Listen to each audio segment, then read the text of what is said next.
এই কারণেই হযরত উমরের ইন্তেকালের পরে যখন হযরত উমরের গোসল দেওয়া হইতেছিল, হযরত উমরের পিঠের ভিতরে চাবুকের বাড়ির দাগ দেখা যায়, ঘা হয়ে গেছে দেখা যায়।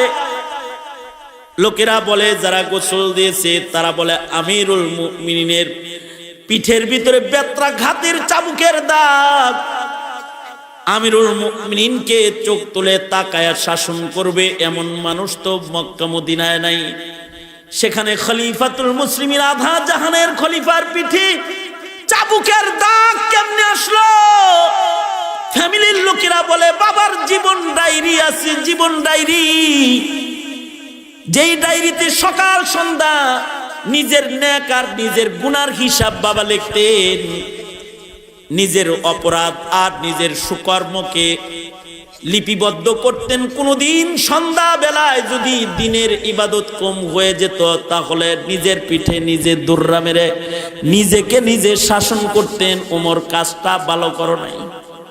তেরে সিওয়া মাহবুব হাকিকি कोई नहीं है कोई नहीं, तेरे सिवा मौजूद हकीकी कोई नहीं है कोई नहीं। यादों में तेरे सबको भुला दूं, कोई ना मुझको याद रहे, सब खुशियों को आग लगा दूं, खानाए दिल आबाद रहे, अब तू रहे बस तादमे आखिर, अब तू रहे बस तादमे आखिर, विरद जुबा आए मेरे इलाह, ला इलाहा इल्लल्लाह, ला इलाहा इल्लल्लाह, ला इलाहा इल्लल्लाह मुहम्मदुर রাসূলুল্লাহ। তো আমি যে কথা বলতেছিলাম, এই উম্মতের শ্রেষ্ঠ মানুষ হলেন আবু বকর। আবু বকরের শ্রেষ্ঠত্বের মূল কারণ হলো তার তাকওয়াল্লাহ। এক লুকমা হারাম খানা পেটের ভিতরে হজম করতে দেয় নাই। এই উম্মতের সবচেয়ে মর্যাদার মানুষ আবু বকর হয়েছেন তার তাকওয়াল্লাহর কারণে। আবু বকরের পরে এই উম্মতের ভেতরে যার দাম, তিনি হলেন হযরত ওমরে ফারুক রাদিয়াল্লাহু আনহু। ঠিক নবীজির কদমের কাছে দুইজন শুয়ে রয়েছে। এমনিতেই নবীজির কদমের কাছে তারা জায়গা পায় নাই। নবীজির কবরের পাশে, নবীর হুজরার ভেতরে তাদের কবর থাকার জায়গা। হাসরের মাঠে তারা নবীজির সাথে আল্লাহর আদালতে দাঁড়াবে। মূলধন কি? কোন ধনের কারণে তাদের এত দাম? টাকার কারণে না, পয়সার কারণে না, সৌন্দর্যের কারণে না, তাদের আধিপত্যের কারণে না। তাদের মূল দৌলত যেটা, যে দৌলতের কারণে আবু বকরের এত দাম, যে দৌলতের কারণে উমরের এত দাম, যে এই উম্মতের শ্রেষ্ঠ মানুষের খাতায় তাদের নাম, এটার কারণ হলো তাদের হৃদয়ের ভেতরে আছে তাকওয়াল্লাহ। আর আমাদের দাম কমছে, ইমানদার আমরা, কিন্তু আমাদের হৃদয়ের ভেতরে তাকওয়াল্লাহ নাই, আল্লাহর ভয় নাই, বিধায় আমাদের দাম কমছে। আর তাদের দাম বাড়ছে কারণ তাদের হৃদয়ে আছে তাকওয়াল্লাহ। মুয়াত্তা ইমাম মালিকের ভেতরে এসেছে যে ওনার কাছে দুধ হাদিয়া আসছে। তো উনি দুধ পান করেছেন, হযরত ওমর দুধ পান করছেন। দুধ খাওয়ার পরে হযরত ওমর বলতেছেন, এই তুমি যে আমাকে দুধ হাদিয়া দিলা, তোমার দেয়া হাদিয়ার দুধ আমি পান করলাম। তোমার এই দুধগুলা কি তোমার বাড়িতেই, তোমার ঘরে পশু লালন পালন করা পশুর দুধ কি আমায় তুমি হাদিয়া দিয়েছো নাকি? আগন্তক বলে, আমিরুল মুমিনিন, দুধগুলা সদকার দুধ। কে সদকা দিচ্ছে? বাইতুল মালের উট ছাগলের দুধ, যেটা গরিব মানুষের ভেতরে বন্টন করা হয়। আপনার বাইতুল মাল, রাষ্ট্রীয় উট ছাগলের দুধ যেটা গরিবদেরকে বন্টন করা হয়, সেই দুধটা আমি আজকে বন্টনে পাইছি। আমি ভাবলাম আমিরুল মুমিনিনকে কখনো কিছু খাওয়াইতে পারি না, দিতে পারি না, তাই নিজে একা একা না খেয়ে আপনাকেও দুধ দিছি। আপনি আমার হাদিয়ার দুধ খাইতেছেন, অসুবিধা নাই। নিজে আবার ফতোয়া দিতেছি, অসুবিধা নাই, আমার জন্য সাদকা আর লাকা হাদিয়া, আপনার জন্য হাদিয়া খায়ালান। আমি সদকা পাইছি, কিন্তু আপনি তো আর সদকা খাইতেছেন না, আপনি হাদিয়া খাইতেছেন, খায়া ফেলান। হযরত ওমর বলে, জিনিসটা হারাম তো না, অবশ্যই হালাল, কিন্তু আমি তো খলিফাতুল মুসলিমিন, আমার জন্য এই হাদিয়া খাওয়া মুনকার।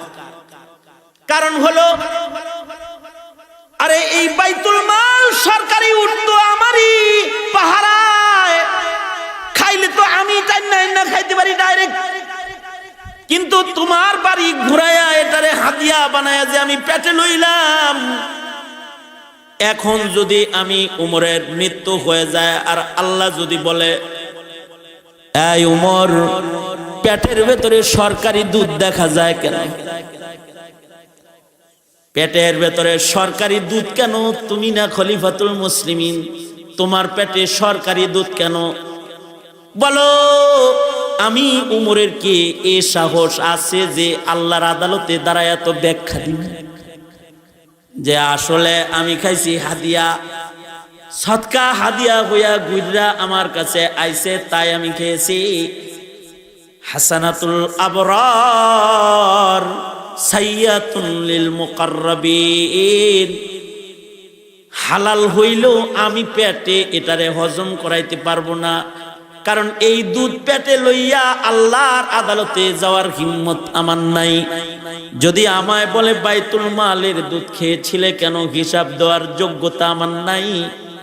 হযরত ওমর সাথে সাথে নিজের মুখের ভিতরে উঙ্গুলি দিলেন, পেট ভইরা পানি পান করলেন। পেটের ভিতরে বিষ গেলে পরে হসপিটালে যেমন পেট ড্রেসিং করে, হযরত ওমর নিজের পেটকে বারবার বমি করে ড্রেসিং করে সব দুধগুলাকে বমি করে ফেলে দিলেন। এটা যে হযরত ওমর পারলেন, যে শক্তির কারণে হযরত ওমরের মতো মানুষের এ কাজ করা সম্ভব হয়েছে, সেটা হলো আল্লাহর ভয়, তাকওয়াল্লাহ।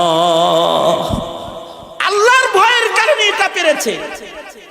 আর আমাদের রাষ্ট্র সম্পদ রাতের আধারে চুরি হয়ে যায়, দেশ থেকে বিদেশ চলে যায়, আঙ্গুল ফুলে কলা গাছ হয়ে যায়। এইটা রাতারাতি যে পাচার হয়ে যায়, এইটারও কারণ তাকওয়াল্লাহ না থাকার কারণে এমনটি হয়ে যায়। আওয়াজ করে বলেন, কথা বলেন, ঠিক না বে ঠিক? জোরে আওয়াজ করে বলেন। কিন্তু উনি ওইটা পারেন নাই। কেন পারেন নাই? তাকওয়াল্লাহ। এ কারণেই হযরত ওমরের একটা খাতা ছিল।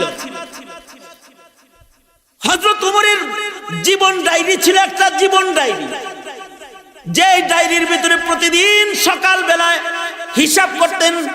আজ রাত্রে কয়টা নেকির কাম করছেন এটা লিখতেন, আর আজ রাত্রে কয়টা অপছন্দনীয় কাম হয়েছে সেটা লিখতেন। গুনাহ না, এই যে এরকম কাম, অপছন্দনীয় কাম, আসলে তো গুনাহ না, কিন্তু এটা আল্লাহ পছন্দ করতে পারে।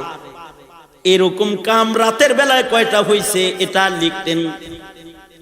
আবার সন্ধ্যা বেলায় সারা দিনে কয়টা নেকির কাজ করেছেন এটা লিখতেন, কয়টা গুনার কাজ করেছেন এটা লিখতেন। আমরা কি সারা বছরের নেক আর গুনাহ কি হিসাব করি নাকি? আমাদের তো সারা বছরে কয়টা নেকির কাম করছি তার হিসাব নাই। কিন্তু হযরত উমরের জীবন ডায়েরি ছিল, যার ভিতরে প্রতিদিন সন্ধ্যা বেলায় তিনি লিখতেন দিনের বেলায় কয়টা নেকি করেছেন। আল্লাহু আকবার বলেন। দিনের বেলায় কয়টা নেকি করেছেন, দিনের বেলায় কয়টা অপছন্দের কাম করেছেন, এটা তিনি লিখতেন। লেখাটা বড় কথা না, সবচেয়ে বড় কথা হলো হযরত ওমর সকাল সন্ধ্যা নিজের পিঠে দুর্রা দিয়ে নিজে বাড়ি মারতেন যদি নেকি কমই হইতো। কোনদিন যদি নেক কম করেছে আর কোনো পছন্দনীয় কাজ হয়ে গেছে তো হযরত ওমর নিজের পিঠের ভেতরে দুর্রা মেরে নিজেকে শাস্তি দিতেন আর নিজেকে শাসন করে বলতেন, কমবখত কেন নফল নামাজ কমে গেল? নিজের পিঠে নিজে, গতকালকে তোমার নফল ছিল 80 রাকাত 100 রাকাত, আজকে 50 রাকাত কেন হলো? দুর্রা। নিজের পিঠে নিজে মারতেন আর নিজেকে শাসন করতেন। এই কারণেই হযরত উমরের ইন্তেকালের পরে যখন হযরত উমরের গোসল দেওয়া হইতেছিল, হযরত উমরের পিঠের ভিতরে চাবুকের বাড়ির দাগ দেখা যায়, ঘা হয়ে গেছে দেখা যায়। লোকেরা বলে, যারা গোসল দিয়েছে তারা বলে আমিরুল মুমিনিনের পিঠের ভিতরে বেত্রাঘাতের চাবুকের দাগ। আমিরুল মুমিনিনকে চোখ তুলে তাকায়া শাসন করবে এমন মানুষ তো মক্কা মদিনায় নাই। সেখানে খলিফাতুল মুসলিমিন আধা জাহানের খলিফার পিঠে চাবুকের দাগ কেমনে আসলো? ফ্যামিলির লোকেরা বলে, বাবার জীবন ডায়েরি আছে, জীবন ডায়েরি, যেই ডায়েরিতে সকাল সন্ধ্যা নিজের নেক আর নিজের গুনার হিসাব বাবা লিখতেন। নিজের অপরাধ আর নিজের সুকর্মকে লিপিবদ্ধ করতেন। কোনদিন সন্ধ্যা বেলায় যদি দিনের ইবাদত কম হয়ে যেত তাহলে নিজের পিঠে নিজে দুর্রা মেরে নিজেকে নিজে শাসন করতেন, ওমর কাজটা ভালো করো নাই। এই রকম হিসাব নিকাশের কারণে উমরের মাকাম হলো হযরত উমর সম্পর্কে উমরের বক্তব্য, উমরের সম্পর্কে জিব্রাইলের বক্তব্য। আল্লাহর রাসূল সাল্লাল্লাহু আলাইহি ওয়াসাল্লাম হযরত জিব্রাইলকে বলে, জিব্রাইল আমার উমরের কোন গুণগানকে আপনি একটু বলতে পারেন না? হযরত জিব্রাইলের বক্তব্য হলো, আল্লাহর নবী আমাকে যদি 950 বছর ভইরা নূহ নবীর হায়াত ভইরা যদি আমাকে 1000 বছর ব্যাপী যদি আপনার উমরের প্রশংসা বলতে বলা হয়, আপনার উমরের এত গুণ আমি জিব্রাইল বর্ণনা করে শেষ করতে পারবো না।